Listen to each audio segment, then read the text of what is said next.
This is Lars from White Void, and you're watching Loud TV.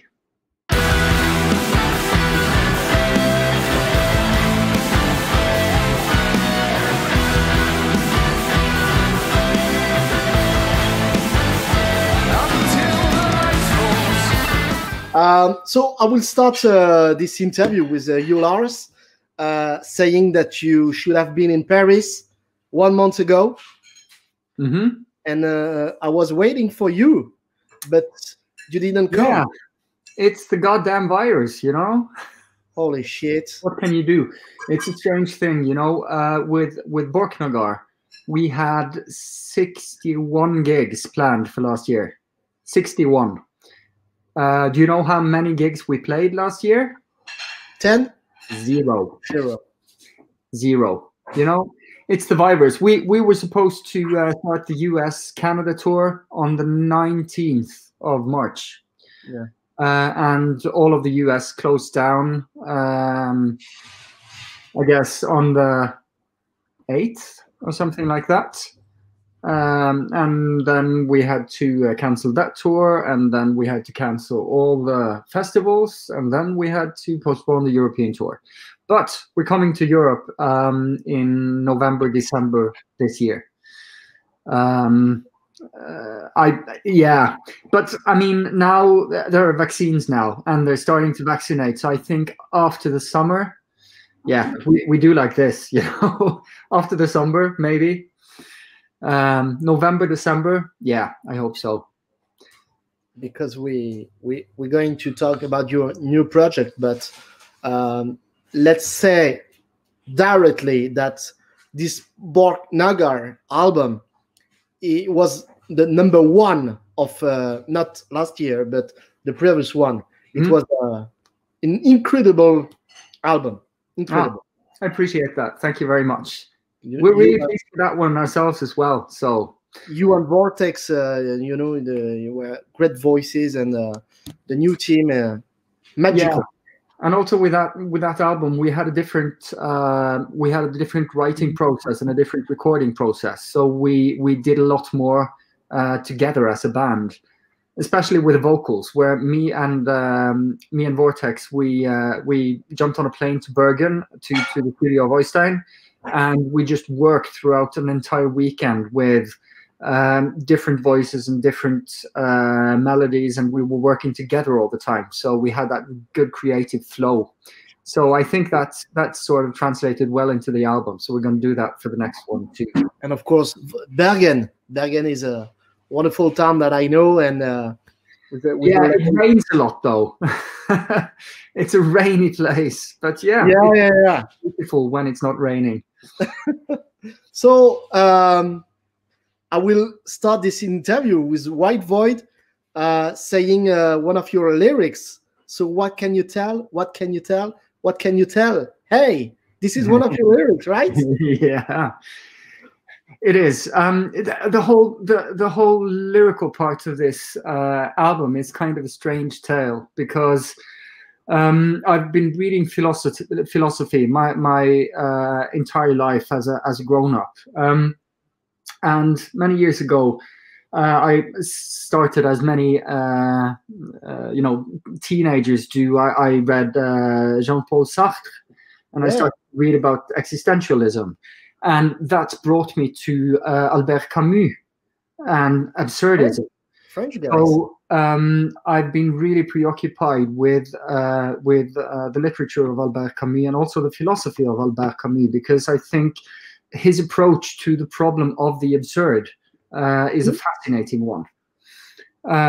So I've had this idea for a long time to write something that has to do with absurdism and the discrepancy between what we as humans need when it comes to sense and direction in life, and what the universe serves us when it comes to sense and direction, because the universe serves us no sense and no direction, you know, and that's where the problem of the absurd arises.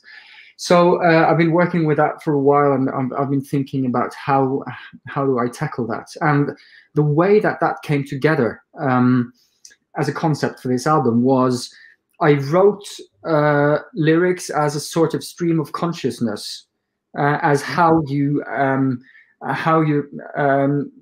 like relate to those basic issues of being alive, you know, without thinking philosophical about it, just naturally reacting to it. And what you get from that is sort of haphazard, kind of logic-wise faulty lyrics, but very true to the process that you have in your head and in your heart when you relate to these things. And then I don't know if you've seen any of the lyrics, but in the album, both on the LP and in the CD, the lyrics are color-coded. So you have the lyrics in black, which is what I sing, and you have a running sort of lyric commentary in red. And the commentary is connected to the actual philosophy of absurdism. So the commentary, it's like a commentary track that goes and points out the wrongdoings of the lyric. It points out the direction of the philosophy. It points out how these things are put together, and that's sort of based on the main pillars of the Myth of Sisyphus by Camus. So this is sort of it's a very diverse and sort of weird concept. And I mean, you can listen to the lyrics and just sing along and go with what can you say and hey and everything, and I think that's a fun lyric, and it's supposed to be like that. But it's also supposed to be something that you can actually dive into, and something that can maybe get some people interested in reading a bit of philosophy, reading about existentialism of Kierkegaard and Sartre, reading about Camus and his absurdism, and of course also Nietzsche nihilism, which also tackles, you know, the problem of the absurd, but just in very different directions. Yeah, and let's remind that Cornelius, who worked with you in the other band SOLEFALD, yeah, he studied in Paris and philosophy. Yes. So I've had so many discussions with Cornelius about philosophy throughout the years, and still, I mean, he has education connected to philosophy as well. He studied philosophy at Sorbonne. So I don't have the education, but I have the interest, you know. So this is sort of my this is my output to sort of get the minds going of the people that I can connect to through this. Yeah, I like also the contrast between the lyrics and the music, which is sometimes, you know, very not easy listening, but you know, it's of course the more rock project that you have had. Yeah, it's rock and roll, you know. You got a bit of like 70s rock in there. You got a bit of boogie. Everyone should have a bit of boogie in their life. And you have, at least when it comes to the vocals, I'm heavily influenced by new wave. I mean, the British new wave of the 80s. I love that for the melodies, especially the early new wave that sort of has one foot still in punk, you know. So yeah. I'd like to know if you have released with White Void something in something like 6 years ago, an EP, or because I found a band White Void. No, that's a different band. No, that's not me, and that's a different band, and I wasn't aware of that when I formed White Void and when I picked the name. However, it seems, I think that band is defunct. I mean, they haven't done anything since, I think, 2014 or something. Yeah, that's right. The point is, the name White Void was important for me because it connects to what the sort of philosophical idea of White Void is. And I mean, we're used to hearing about the Black Void, which very often is a description of you know, the post-death phase of human life, when there's nothing. You come from nothing, and then you exist, and then you go to nothing. That's the Black Void. And to me, the white void is sort of that existential vacuum that you experience in life. This problem of the absurd, the discrepancy between what you need and what the universe serves you. That's the white void of life. So I'm pretty sure that if I'd known about that band before and I saw that they hadn't released anything in like 6 years, 7 years, I would have probably picked the same name. So did you compose everything for this debut album? Yeah. Yes, I wrote everything.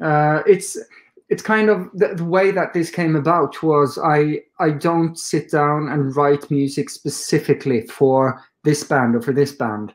I usually just sit down and I make music, and I go, this could be nice for SOLEFALD, or this could be nice for BORKNAGAR. But I started writing these like 70s inspired riffs. And you know how it is when you're sitting with a guitar and you're just playing things and that sounds cool, and you record that and you don't think too much about it. And I went back and listened to it, and I was like, yeah, there are some cool riffs there. I wonder what kind of songs I could make with this. And I started just constructing songs. And pretty soon it became obvious that this wasn't music that would really fit into either BORKNAGAR nor SOLEFALD. So that was kind of the start, and I didn't really know what to do with it at first, but after a while I got quite a few songs, and I started toying with, picking up that interest that I had and the thought I had of doing something about absurdism as a concept. And that's how I sort of landed on, well, you know what I want to do? I want to make a new band, and I want to do this kind of music.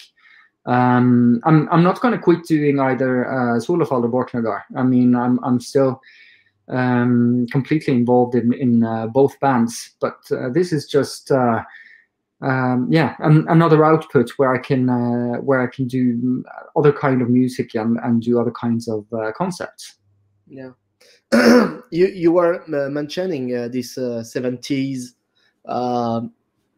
mood that you got with the riffs and of course the keyboards, and I think your father is more into world music, stuff like this. But yes, did you listen to rock, 70s rock music when you were a kid? Yeah, a lot of it. I mean, my father is a music journalist. So when I was growing up, he would be into, well, he was the first guy that had a pure rock program on Norwegian radio back in the early 70s. And he developed his taste from that. So he was really taking in all kinds of music when I was a kid. So I was sort of, I grew up with like Jethro Tull and Gentle Giant and King Crimson and the early Yes and the early Genesis albums and the whole prog movement. But at the same time, he listened to a lot of like pop music and streamlined. The new wave influence came from him as well.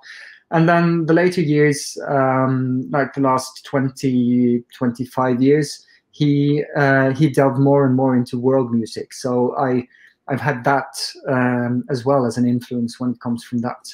So I mean, for sure, White Void is also a culmination of sorts of a whole lot of inspirations that came from my childhood and from my youth that I haven't used to that extent in my other bands. I mean, you can hear like some echoes of it here and there. I mean, with the Hammond organs I do for BORKNAGAR, for instance, that's connected to like the progressive movement of the late 60s or early 70s. And also some of the stuff I've done with SOLEFALD, but this is much more pure inspiration from that. And you composed everything, but you got a team? Yes. With you? Because I mean, one thing is composing the stuff. Another thing is playing it in a way that actually accentuates the things I want to accentuate. So here's the thing. I make all the songs. I make the basis of all the songs on guitar. I'm a terrible guitarist. I mean, really, really terrible. But I can play it well enough to get the riffs down, you know, to hear that this works. So what happens is I found this amazing guitarist that has a background in no metal and no hard rock of that sort. He's a blues rock kind of guy, you know, the old school like chromatic blues scale kind of rock and roller. I took him into the studio. We listened to my demos, and I just said, "Do you want to translate? Do you want to translate this into like 70s bluesy hard rock guitar work?" And he was, "Yeah, that's a cool thing to do." So we just sat down and we went riff by riff. And he was playing, "Well, how about if I play it like this?" And I was going, "Maybe you could play it more like this." And okay, we'll do that like that. So even though I wrote all the songs, the other musicians, and it's kind of the same thing with the drummer and the bass player as well, they sort of took that basic demo and they twisted it into what you hear on the album. And if you'd heard the demos, you'd recognize the songs, but you would think that, okay, there's a pretty big difference. So Tobias is on drums. Yes. He works with one of the most gentlemen on earth, Ishan. Yeah. And so Vegard and Eivind, right? Yeah. They play in a band, Vegard Kuman, right? Yeah. Well, I don't know if I've heard that, but it's cool. It's more 80s electro stuff like this. Yeah, it started off like it was a chiptune band to start with, a chiptune project. So he did all that. I mean, I think the entire first album was programmed on a Game Boy. You know, it's like that. But I mean, the later albums are much more diverse when it comes to like the electronic palette. But they're all just amazing musicians. I'm by far the worst musician in White Void. They're really brilliant musicians. So I don't know if you mentioned the recording place. What did you record? We recorded it a bit all over the place. I mean, I did most of my things in my own studio. And then the drums were done and the bass were done in a studio in Kristiansand called The Ether. And the guitars were mostly done in my place. And then, of course, the reamping and the mixing and the mastering was done in Crow Sound, which is the studio of Oystein, my good friend and longtime partner from BORKNAGAR. Yeah, all right. So would it be a live project if we can't see your concerts? That's always a, you know, it's a good question. Yes, I mean, White Void is not a project. It's a proper band, and I have a long-term commitment to this. It's not just like a project putting out an album. So for sure, we're going to play live. And when we're going to play live, that's a different question, because all the tours and all the festivals that were supposed to happen last year have just been pushed to this year. So there's, and we don't know yet if there will be. Yeah, the point is everything's fully booked. So for us to come and get into the festivals and onto the tours for this year is not possible. But hopefully we can make sure that we can get on a European tour for next year and start playing a bit of festivals as well. For sure, we want to do that, but we'll see. I mean, the way the world is now, who knows? Who knows when that's going to happen? But yes, in time, when the world gets back to some sort of, normal with live shows and people standing less than a meter apart and drinking beers outside and everything, then for sure we're going to be outside playing gigs. Um, what about the other projects in SOLEFALD? I think the last album of SOLEFALD was released 5 years ago. Yeah, 2015, I think that was. We're working on new material now. We have a lot of sketches, but SOLEFALD is a strange beast. You know, making a SOLEFALD album is really complicated. And not only when it comes to, you know, the recording and the mixing and everything, but it's also really complicated when it comes to the writing process, because it kind of dictates itself. And yeah, we're working on it. We have a lot of sketches, and we have a commitment to get things a bit more rolling this year. So hopefully, not too long, you know, into next year, there will be a new SOLEFALD album as well. We hope. Wonderful. So a lot of stuff, and now we can see also of course the artwork made by an Australian guy, right? Yeah, no, New Zealand. New Zealand, sorry. Yes, he's called Jeremy Geddes, and I've that's another passion of mine. I love art. I collect art, and Jeremy Geddes, he's one of the painters I've been fascinated by at least the last 13, 14 years, I guess. And the cover it's an oil painting. He does these really interesting photorealistic oil paintings. Yeah. You should really just check it out. I mean, his whole production is just amazing. And that's a funny story as well, because I mean, I've been a fan of his art for a long time. I got some of his prints, and I really wanted to use that painting for the cover. But how do you go about, you know, getting the artist to you know, even consider a proposal like that? So what I did was I sent a mail to his gallerist.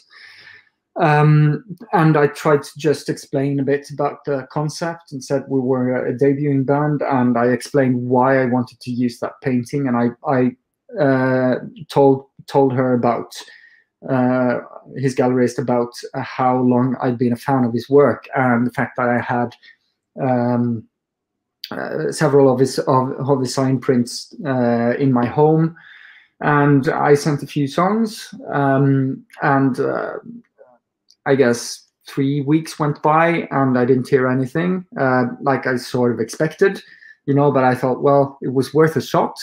And I just sent another mail saying, I don't know if you've had time to look at this or to consider this, but if you have, just contact me if that's in your interest.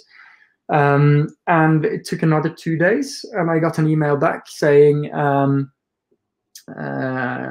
we really like this. We think this is cool. Here's a link to a high-res image. Go ahead. Wow. Just amazing. That's yeah, that was such a cool thing to experience.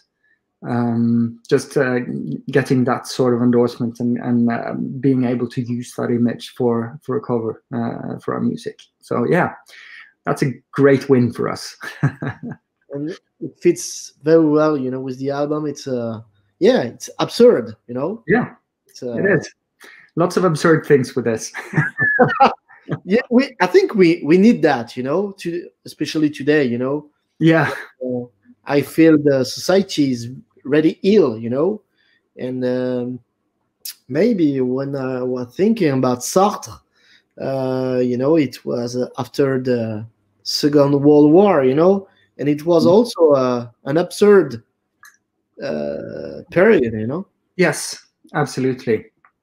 And that's what plays so well into both his existentialism and Camus' absurdism. It's that, you know, part of the time where you come from this huge conflict and you're trying to rebuild society and you don't really know what goes where, how things are actually supposed to work. And you sort of raise that question from the earthly mundane discussion to the more principle philosophical discussion.